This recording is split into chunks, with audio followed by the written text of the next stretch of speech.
မင်္ဂလာပါရှင်2019ခုနှစ်မေလ19ရက်ဗုဒ္ဓဟူးနေ့အရီရှင်းမြန်မာပိုင်းသတင်းစီစဉ်စတင်နေပါပြီရှင်ဒီနေ့သတင်းတွေထင်မှာတော့ဘူးသီးတောင်မြို့နယ်ကျောင်းတောင်ကျေးရွာတွင်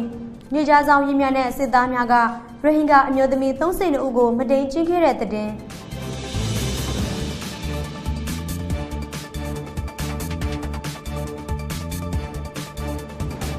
ဝီရတ်တို့ရဲ့ရခိုင်ခရီးစဉ်နောက်ပိုင်းဗုဒ္ဓဘာသာဝင်များလူမျိုးရေးဘာသာရေးပြဿနာဖြစ်ပွားအောင်လှုပ်ရှားနေတဲ့သတင်းစားတဲ့သတင်းတွေကိုတင်ဆက်ပေးသွားမှာဖြစ်ပါတယ်ရှင်။ကျွန်မတီတာထွန်းပါ။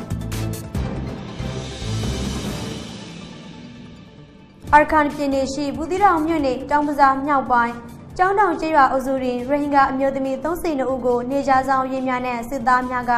မတိန်ကျင်းခဲ့ကြောင်းသတင်းရရှိပါတယ်။မေလ6ရက်နေ့တွင်နေကြဆောင်ရင်းများနဲ့စစ်သားရင်အား300ကျော်တို့ဟာကျောင်းတောင်ကျေးရွာအုပ်စုသို့ရုတ်တရက်ဝင်ရောက်လာပြီးတရွာလုံးကိုဝန်းရံပိတ်ဆို့ကတအိမ်တက်တအိမ်ဆင်းစစ်ဆေးခဲ့ပါတယ်။ထို့သောစစ်ဆေးစဉ်အမျိုးသားများကိုဖမ်းဆီးရင်းနဲ့ချင်းအမျိုးသမီးများကိုအိမ်ပြင်ထုတ်၍တန်းစီခိုင်းကတကိုယ်လုံးလက်နှိပ်လျှောက်ခွေ၍ရသမျှရွှေငွေများလူရက်ချင်းအိမ်တွင်းရှိဘီရိုများနဲ့တစ်တာများကိုရိုက်ရှိုး၍ရသမျှရွှေငွေများလူရက်ခဲ့တဲ့အပြင်စားတောက်ခွေရများအိမ်သုံးပစ္စည်းများနဲ့မိဖို့ကြောင့်သုံးပစ္စည်းများကိုလည်းချက်ဆေးချင်းများပြုလုပ်ခဲ့ကြောင်းဒေသခံများကပြောပါတယ်။တဖန်မေလ10ရက်နေ့တွင်တောင်ပဇာရှိနေမြေယုံနဲ့ကျောင်းတောင်ကျေးရွာရှိနေကြားဆောင်ရစ်တက်ဖွေတို့မှနေကြားဆောင်ရင်းများတဖွေခမာရ23နှစ်တို့မှတဖွေပူပေါင်း၍ကျောင်းတောင်ကျေးရွာအုပ်စုအလေရွာနဲ့စာကန်းရွာတို့ဝင်ရောက်လာခဲ့ပါတယ်။နေကြားဆောင်ရင်းများနဲ့စစ်သားများဝင်ရောက်လာသည့်နဲ့တပြိုင်နက်ဒေသခံများကမေလ6ရက်နေ့တွင်အကြမ်းဖက်ခံထားရသည်ကိုကြောက်လန့်၍အမျိုးသားများနဲ့အမျိုးသမီး3ပုံ2ပုံခန့်ရွာပြင်သို့ထွက်ပြေးတင်ဆောင်သွားခဲ့ပါတယ်။နေကြားဆောင်ရင်းများနဲ့စစ်သားများကရွာရင်းတွင်တအိမ်တက်တအိမ်ဆင်း၍ပစ္စည်းများလူရက်ချင်းချက်စည်းချင်းများပြုလုပ်ခဲ့တဲ့အပြင်တွေ့ရှိသမျှအမျိုးသမီးမိန်းကလေးအသက်အရွယ်မရွေးကိုမတိန်ချင်းချင်းများကိုနှစ်စဉ်ရက်ဆက်မေလ17ရက်နေ့ထိပြုလုပ်ခဲ့ကြောင်းဒေသခံများကပြောပါတယ်။မတိန်ချင်းရတွင်အများဆုံးမတိန်ချင်းခဲ့သူ2ဦးမှာနေကြားဆောင်ရစ်တက်ဖွေမှတက်ဖွေဝင်ဦးကိုဦးနဲ့မောင်မောင်ထေးတို့ဖြစ်တယ်လို့သိရပါတယ်။ဒေသခံများရဲ့ပြောကြားချက်များနဲ့မတိန်ချင်းခံရတဲ့အမျိုးသမီးများရဲ့ပြောကြားချက်များအရ32ဦးမတိန်ချင်းခံရပြီး၎င်းတို့ထေးသူ2ဦးကိုအုပ်စုဖွေမတိန်ချင်းခဲ့တယ်လို့သိရပါတယ်။ပတင်းချခံရတဲ့အမျိုးသမီးများနဲ့မိန်းကလေးများကစစ်တဲနဲ့နေကြဆောင်ရစ်တက်ဖွေမှအရာရှိများထံတိုင်တန်းထားကြောင်းလေးတိသက်ခံများကပြောပါတယ်။တိသက်ခံများနဲ့အမျိုးသမီးများရဲ့ပြောကြားချက်များအရမေလ9ရက်နေ့တွင်ကျောင်းတောင်ကျေးရွာအုပ်စုအလေရွာတွင်အမျိုးသမီး9ဦးမေလ10ရက်နေ့တွင်စာကန်းရွာမှအမျိုးသမီး16ဦးမေလ17ရက်နေ့တွင်အလေရွာမှအမျိုးသမီး9ဦးကိုနေကြဆောင်ရင်းများနဲ့စစ်သားများကပတင်းချခဲ့ကြောင်းသိရပါတယ်ရှင်။နောက်ထပ်သတင်းကတော့မကြာသေးခင်ကအယူတန်တဲ့ဖုန်ကြီးဦးဝီရသူရဲ့ရခိုင်ပြည်နယ်ခရီးစဉ်ပြည်ဆုံးတင်တဲ့တပြိုင်နက်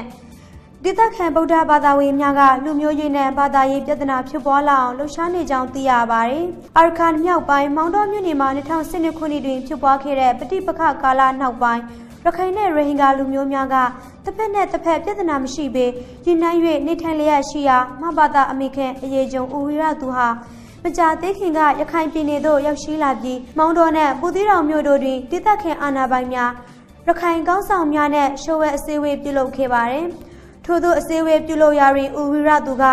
ဒီဒေသမှကလားတွေကိုအပြင်းရှင်းမိုးရမယ်မောင်းထုတ်ရမယ်လို့ပူသီတောင်မြို့အစည်းအဝေးတွင်တက်ရောက်ခဲ့တဲ့ရခိုင်များကိုမင်းကြခဲ့သည်ကိုဒေသခံများကကြားသိရကြောင်းပြောပါတယ်။အလားတူမောင်တော်မြို့နယ်တွင်လည်းလူမျိုးနှမျိုးကြားပြဿနာဖြစ်ပေါ်လာစေရန်ဒေသခံရခိုင်လူမျိုးများကိုသွေးထိုးလှုံ့ဆော်မှုများပြုလုပ်ခဲ့ကြောင်းလည်းသိရပါတယ်။မေလ13ရက်နေ့တွင်မောင်တော်မြို့နယ်မြောက်ပိုင်းလောင်တုံကျေးရွာအုပ်စု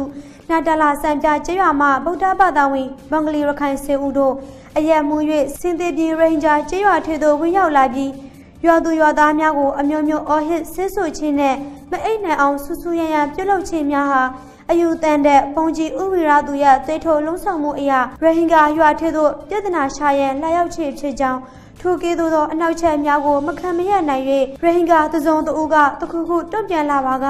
ဒေသခံရခိုင်များနဲ့လက်နက်ကိုင်းတပ်ဖွဲ့များကပူးပေါင်း၍စင်းနှင်တိုက်ခိုက်လိုက်မိကိုရိုဟင်ဂျာမွတ်စလင်များကအစိုးရိမ်နေကြောင်းဒေသခံရိုဟင်ဂျာလူကြီးတို့ကပြောပါတယ်ရှင်။ আর খবর গিয়ে আমরা মোবাইলে ফাইতে মনে হলে ফলে শুরুর মধ্যে সাবস্ক্রাইব করিবেন সাবস্ক্রাইব করিবা আদা ডান্ডা গতি দিয়ে বেলা শেয়া হালা বেলিবা ওকে করে দিবেন।